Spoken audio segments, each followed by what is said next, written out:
And it's time for weather now with Nebraska Extension Ag Climatologist and Market Journal Chief Meteorologist Al Dutcher. Al, this week's weather is no joke. Can we expect a cool down anytime soon? Well, Troy, you're absolutely correct. We did see that hot weather come into the state. We did advertise that last week, and unfortunately it came to fruition. We didn't really have the wind the first couple days of the week, but boy, did it start to kick in on Wednesday, and along with it, we've seen our temperatures skyrocket into the upper 90s, and we did have some low 100 readings across the state.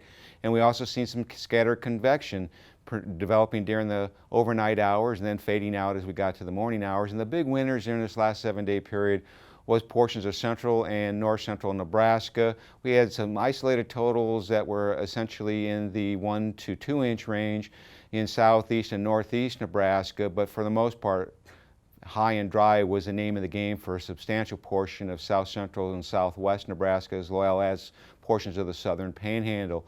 And as we go forward in time, we are looking at the development of a cold front that's going to basically cool us down to slightly below normal temperatures here in the foreseeable future.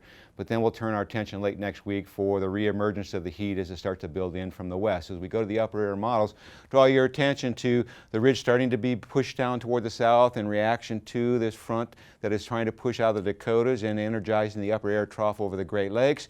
Low pressure is shown in the Texas Panhandle. That moisture feed and intersection in the front is the reason why we have seen the thunderstorm development that is going to take place across northern Nebraska, and then that will slide southward during the overnight hours, such that it will have a ridge and northwest flow in place, and we'll start to see the thunderstorm activity at the surface below south of Interstate 80 start to push off toward the southeast, and then we go into a much cooler pattern as highs will drop dramatically into the 80s. The ridge still remains in place, but we get the cool north flow that will primarily impact much of eastern Nebraska as high pressure settles in.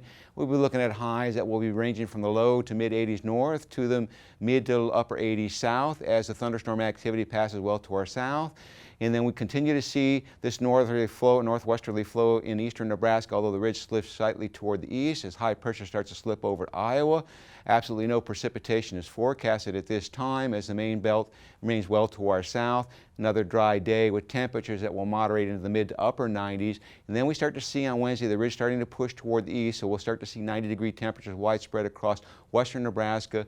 We'll be looking at the upper 80s across to eastern Nebraska. Low pressure in the Texas Panhandle doesn't have a lot of moisture to work with, but the monsoon moisture is starting to stream toward the north, and that becomes a key ingredient later in the forecast. As this high starts to expand on Thursday, we start to see much warmer temperatures back into the low 90s across the southern part of the state, upper 80s in the northern part of the state. And again, we start to see monsoon flow coming in, so we could see some scattered convection developing Thursday night, and that's spreading eastward across northern Nebraska. And then on Friday, the ridge starts to build even farther toward the north. We still have a thermal low basically in southwestern Kansas.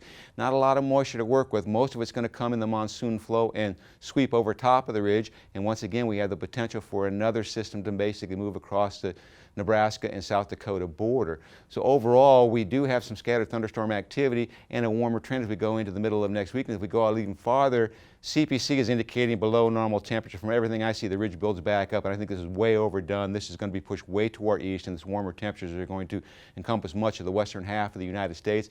And in terms of precipitation, do agree with this. It does look like a pretty sustained period of below normal precipitation, particularly centered from Iowa eastward. We look like we are going to catch this monsoonal flow. So overall, it looks like a fairly dry forecast outside of this weekend with a little bit cooler temperatures, Troy.